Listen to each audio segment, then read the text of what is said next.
everyone, this is Dr. Anna Navita Dolopo, and I'm just going to do a little video off the cuff today based on some of the things that I've been seeing this week, and this has more to do with asking people to be just a little more compassionate than normal. It is quickly approaching the holidays. I know it's not even Halloween. It's October 20 today, but there's already a shift. I just want to share that there's already a shift that I see in our healing center here. There are 4 licensed acupuncturists. Myself, Dr. Anna Navita Dolopo. I'm a doctor of acupuncture and Chinese medicine. I have Dr. Shore Omidi. She's a doctor of acupuncture and oriental medicine. Dr. Hope Lin. She's a doctor of acupuncture and Chinese medicine. And our 4th licensed acupuncturist is Leilani Navar. She's a board certified and licensed acupuncturist. And we also have Nicole Davidson, our licensed massage therapist, whom I've worked with since 2003 at Burke Williams in Mission Viejo. I've been licensed since 1999, and I've been seeing different types of personalities since 1999, but especially on how we behave at certain times of the year. This is a time of the year where people can be very happy or start becoming a little more reclusive. The holidays are not the most fun for everyone, and if you look back on some of my, maybe not the new YouTube channel, but definitely in my old YouTube channel, I do have some videos on what the holidays can be and what the holidays can mean for some people. And I wanted to make this video now before it's November, becoming Thanksgiving, and definitely before Hanukkah, Christmas, and whatever it is that you celebrate during December.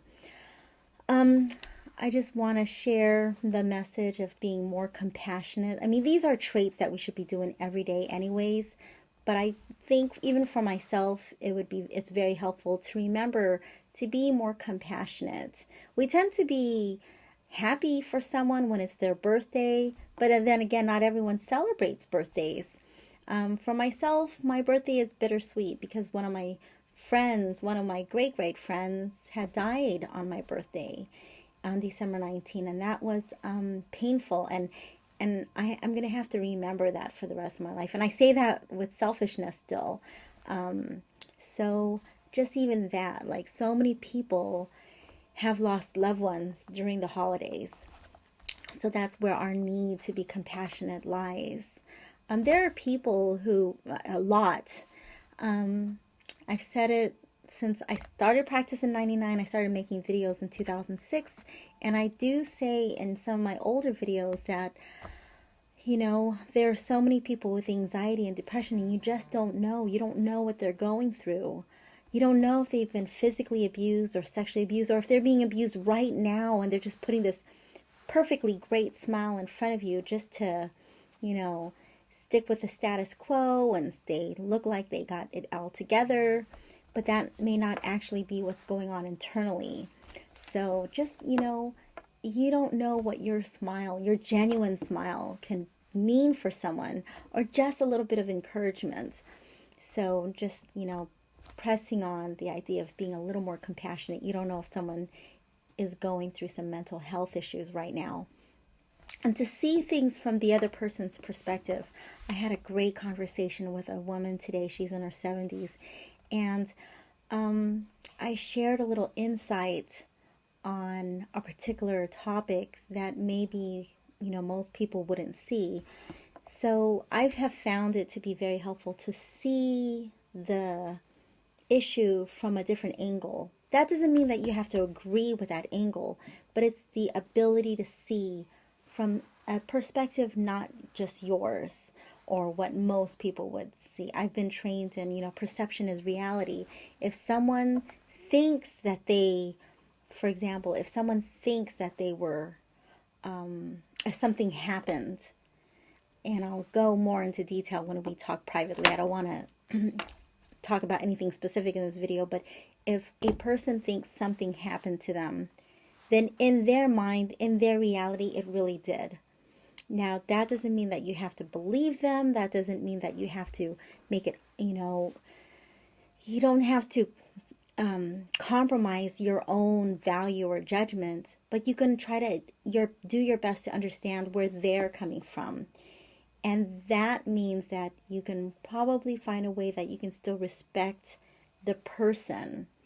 So something that I share with people here is when your child does something quote unquote wrong, you share with your child, I'm not happy with that behavior. That doesn't mean that I'm not happy with you. I'm not happy that you did this. And that particular situation, that thing that you did, that it was bad, but you're not bad. I don't like that you did this, but that doesn't mean that I don't like you. And so if we're that gentle with how we approach children, we might want to consider having that same compassion and gentleness with talking with each other as adults in that kind of manner. My children go to a Waldorf-inspired school, and on campus, there's a lot of friendliness. There's a lot of, hugging, and there's a lot of, kindness and love and just happiness exchanged. And sometimes, like today, I thought, where does a lot of that go when we're out in reality? Who you see here is who you see in real life. And I have noticed that, not everyone is as friendly and not everyone is as patient.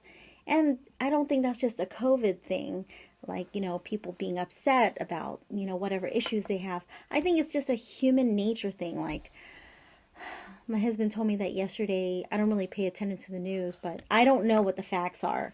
But he said there were 34 cars on the 405, I believe, that had flat tires because of some spikes that were thrown on the ground, some spiky things. I haven't looked at the data. I don't know what the information is. And I don't know if it was, just negligence on something falling out of the car or if someone meant to. But obviously that really affected 34 people that day, or for 34 people's lives. And hopefully no one died. Hopefully there were no major accidents. Hopefully everyone was okay and it was just the tires that needed to be replaced. But, if it was if it was a malicious thing, if it was meant to do harm, well, then that's sad. And I see things. I see how some people can be very cruel to each other. Or I hear things here in my office on what people are suffering from. And most of the time, it's not just they hurt themselves. A lot of the internal health issues, the anxiety, the depression, the digestive issues, the heart issues, the cholesterol issues, the blood pressure issues, the chronic heart issues, the menstrual issues, quite a few of them, if not at least 60% of them, are due to stress or anxiety or something that happened at work, or they're just not happy with the people they work with. They're not happy with what's going on at home. They're not happy. So we're doing the treatments to help them feel better and heal the particular, situation. But happiness is a choice, and happiness is something that, it's good to strive for. But in order to achieve happiness, we need to understand what is it that's making you unhappy, and can you be at peace with that, even though something may not change. Anyways, the issue there is looking at things from the other person's perspective and understanding that when someone thinks something happens to them, that their perception is their reality. Lower your expectations. And what I mean by that, sometimes people think of that as that's not how things should be. But if you just lower your expectations just a little bit, and you don't hold, your spouse or your friends or your best friend or your clients or your patients or your mentors or your colleagues or your associates at such a high pedestal, you just understand that they're human too. And just lower your expectations and understand that everyone's doing their best. Everyone's totally doing their best. And I think that's what we get, the exchange of energy really helps here with my patients, is that we're able, I do my best to help them see the other person's perspective, and how can we lower expectations and not assume that they're going to change for our happiness. Does that make sense? So like earlier this week, I was hurt by something that had been ongoing in my heart about something with my husband. And then I just thought about it, and I shared my sadness, and I just thought about it, and I thought, I'm not going to divorce him on this. And, I shared my piece, and if nothing changes, I'm saying because I want to. And, I choose to look at the glass still full, not half full, not half empty, but the glass is still full. I just have to make sure that I'm looking at what makes me happy, not just what, for us women, when we look at one thing wrong, we could look at a million things wrong.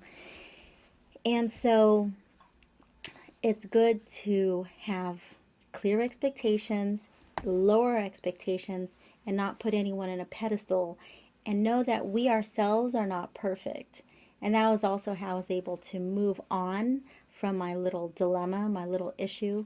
And it was resolved in 2 hours, really. It was, something that I really put forth my emotions. I dealt with it. I processed it. And then I said, okay, what am I going to do with this? And I decided, you know what? It is what it is.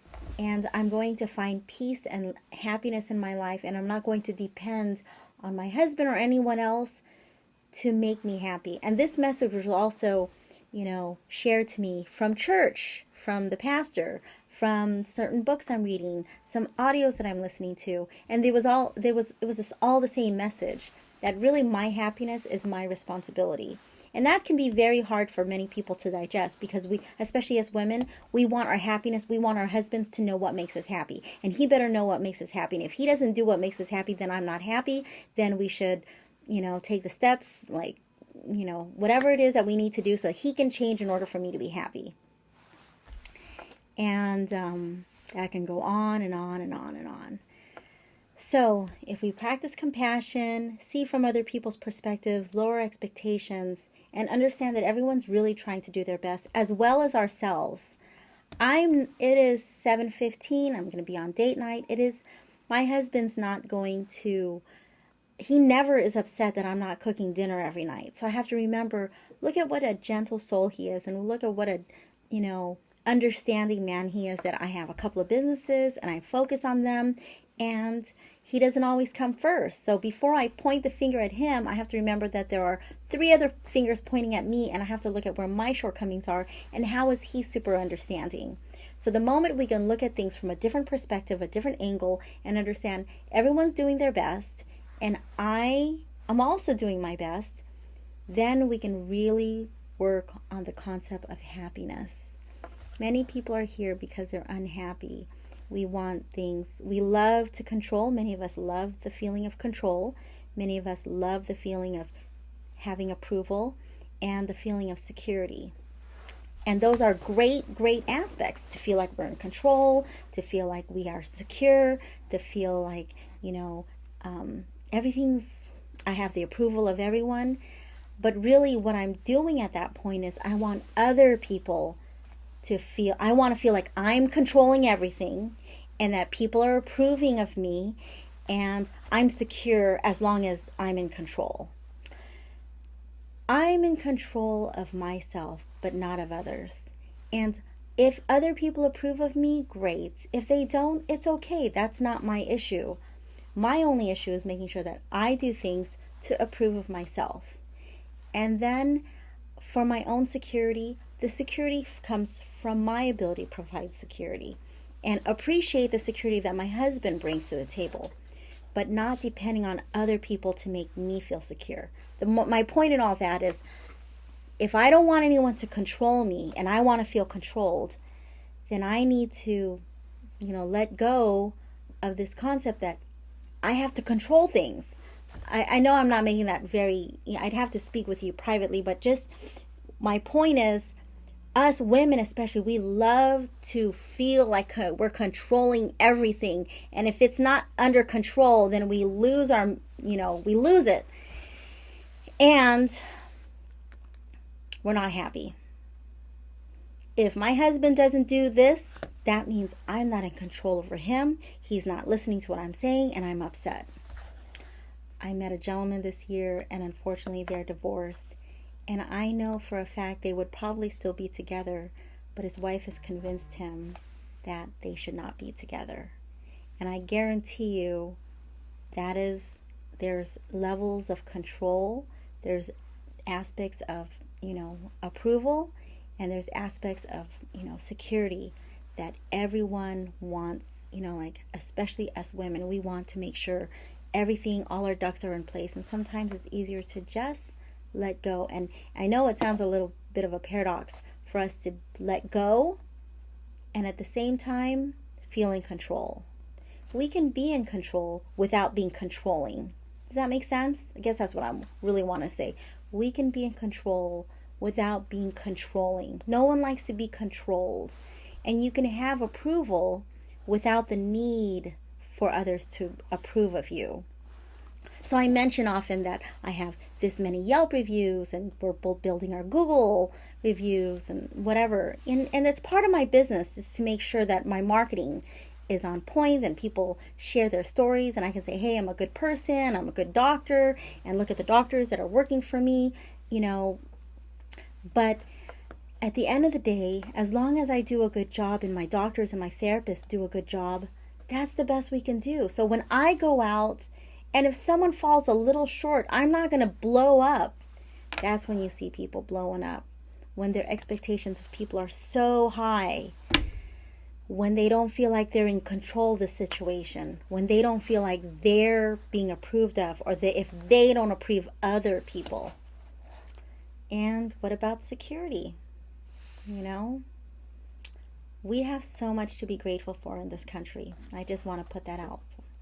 And when we are afraid that we don't have the security, basically we're saying we don't have the trust. Today I went into a breakfast place. I had time to have a sit-down breakfast at this cute cafe, Laguna Cafe. Super nice people, super loving. And I was about to leave when I was paying, and the woman said, a lot of people go to work and they don't have breakfast, and breakfast is so important. And I said to her, you know what, you're doing God's work, feeding people. And I believe it's owned by two incredible women. They seem so nice. You walk in and they're all, hey, Bill. And they know you by name and they tell you where to, your table's available.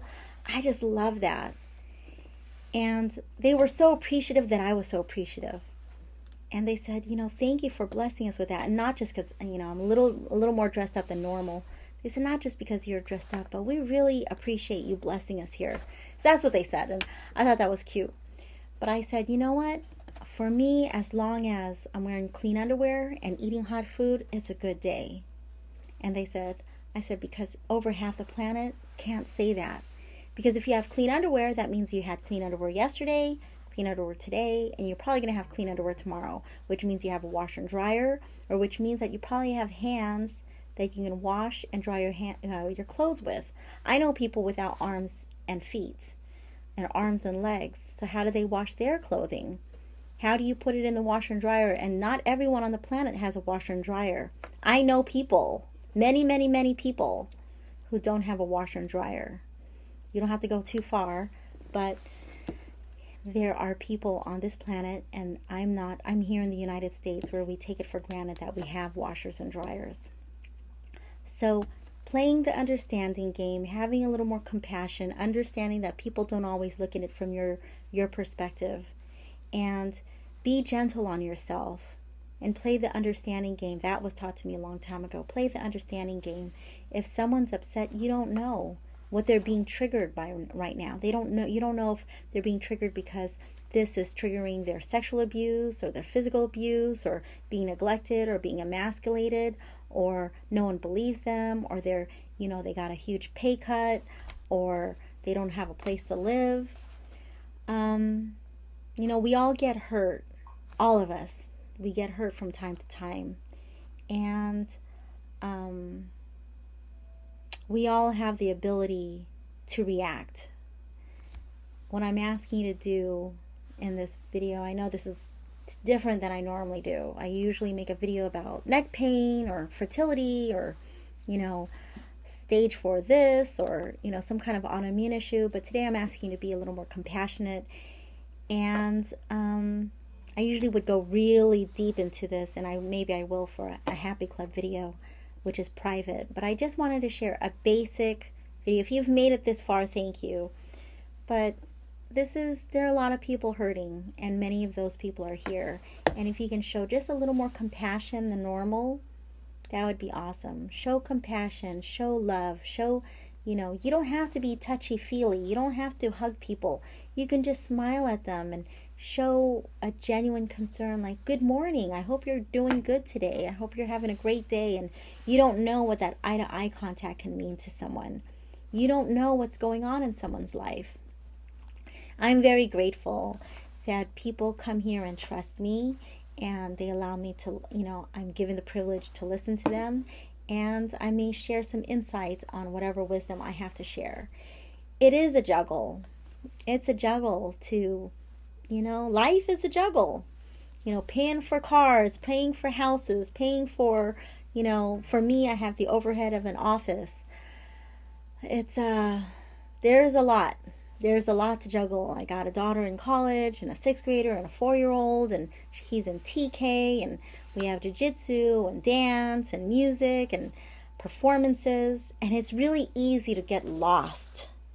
And I have nannies that help me, and have assistants, and I have 4 employees. I understand it's very easy to get lost in the details, but sometimes it's just easier to just stand back and look at what is most important.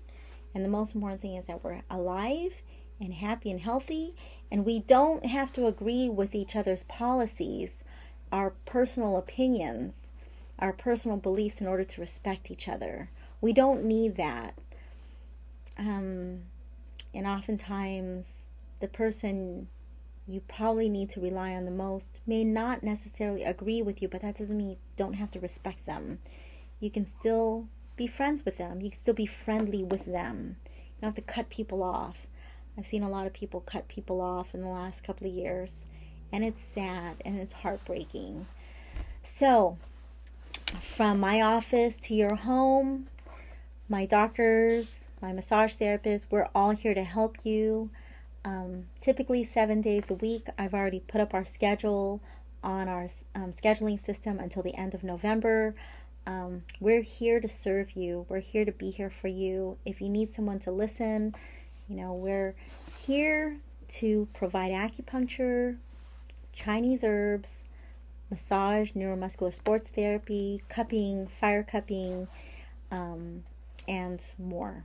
I'll be teaching Qigong on October 30, Sunday at 11 a.m., not 9 a.m. So please show up at 11 a.m. Please show up between 8 and 9 a.m., October 30, Sunday. If you're not there, if there's something major going on, just go to Towers 4 to 6. It'll be nice and quiet there. All right, thank you for watching. I hope you have a great day. Elements in Harmony, acupuncture.com.